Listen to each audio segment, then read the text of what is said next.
Hey everyone, it's me John again. Welcome to another Geek and Dorks Reviews. I went looking on Hulu for documentaries, and I found this one called 9/11: The Falling Man. And before I start this, let me just say that 9/11 as a topic is very, very difficult for me to review.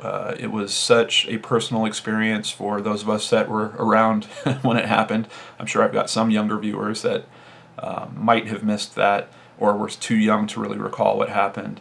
But I remember that morning very vividly, and I'm on the other side of the country from where it happened, but the news coverage was so immediate on it, and I literally was watching one of those buildings fall live on the news, and it changed my whole reality, as it did for many of us.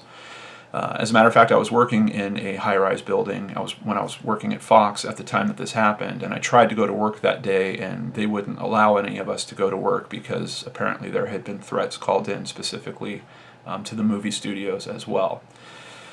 And it's weird because the building I was working in was the building from the film Die Hard, and it's weird when you see art that glorifies violence in some type of way. And don't get me wrong, I love action movies, and Die Hard is probably one of the best ones ever made. But that tower, the top of it gets blown up in Die Hard, and to be watching something like that happen live on the news and knowing that it was a reality, like I said, it shook my whole sense of reality to the core. I did visit 9/11 a few years ago. My wife was fortunate enough to get into the New York Marathon, which took a lottery system, and it took several years of trying, but she eventually got in. And we did go and tour the 9/11 site, and it's a beautiful memorial, and they do a great job at respecting what happened there. It's visually stunning. But one of the things that strikes you the most is they have the names of all the victims written in this kind of marble slab that's around these big giant holes where the buildings used to be. And what's strange about it is you see all these names, and you know that for each of those names there's dozens, if not hundreds, of people touched by what happened to that one person. And when you're talking about 3,000 people dying, you're now talking about maybe 1 million people that were directly affected by that.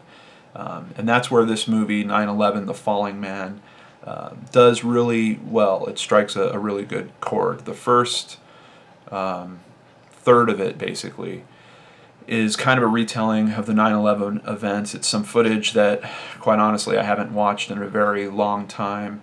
But it's specifically about a picture that is known as The Falling Man. Let me read you. This is the plot summary from IMDb. The Falling Man is a documentary that examines one of the many images that were circulated by the press immediately after the attacks on the World Trade Center on September 11th, 2001.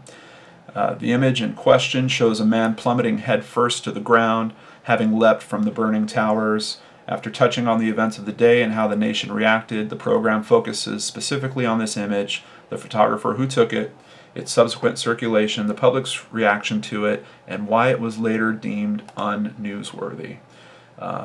And you can do a Google image search or something if you want to see it. I'm sure if you just search on The Falling Man, it will pop up.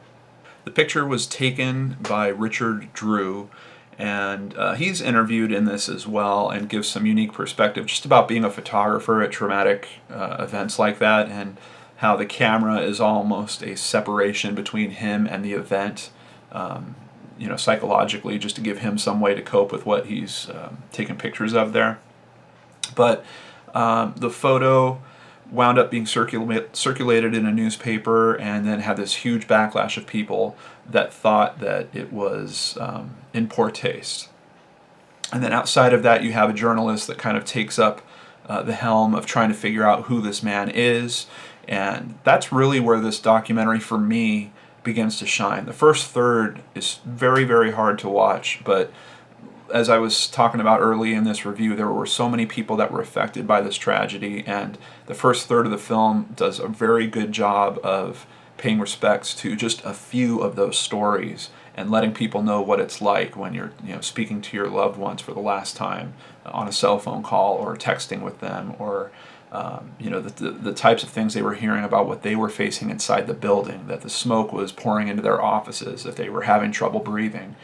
And that's where this whole phenomenon started, of people that were jumping to their deaths. And there is a question in that about, are they truly jumping to their deaths because they're choosing a way to die at that point, or is it almost a natural biological reaction because you are either in an environment that is too hot that you know you can't, it's literally going to kill you to stay in there, or you're in an environment where you can't breathe anymore, it's literally so thick that you know it's going to take you out, and is that just kind of a last chance effort to try to save yourself? But what's very curious about it is the investigator, Tom Janod, I believe is his name, or Janode.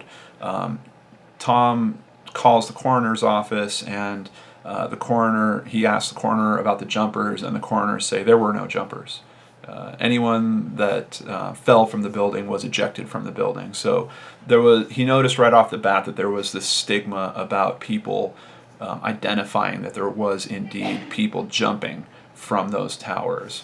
And the stigma kind of carried over when the newspaper posted it the next day, and a bunch of people responded to the newspaper in a very negative way.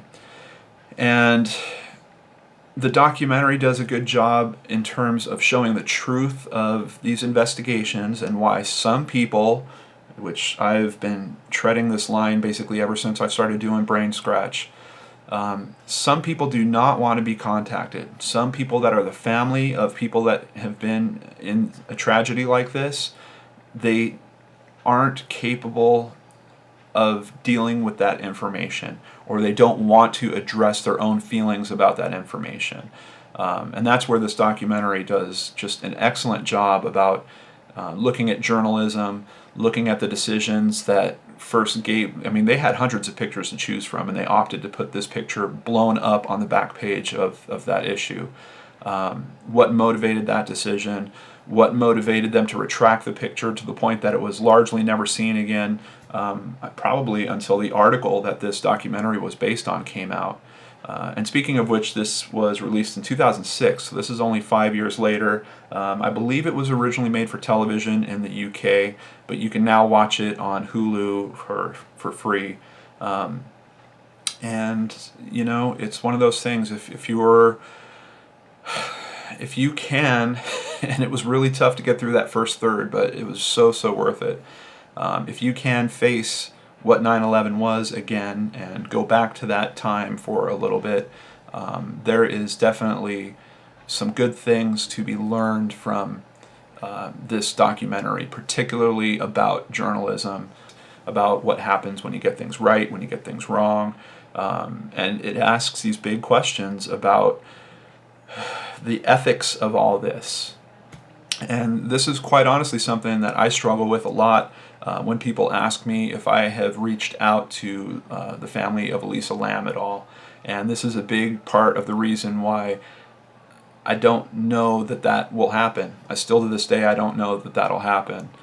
It's much different when people reach out to me, and I'm always welcoming and appreciative of when that happens. And luckily that's happened in a few cases now. But for this one, this was a very strange case because they're literally taking a picture to other people saying, we think this is your family member. Is that a little invasive? That is the question. It's still up for debate in my mind, but very well done documentary. In terms of its rating, it rates a 7.5 out of 10 on IMDb right now.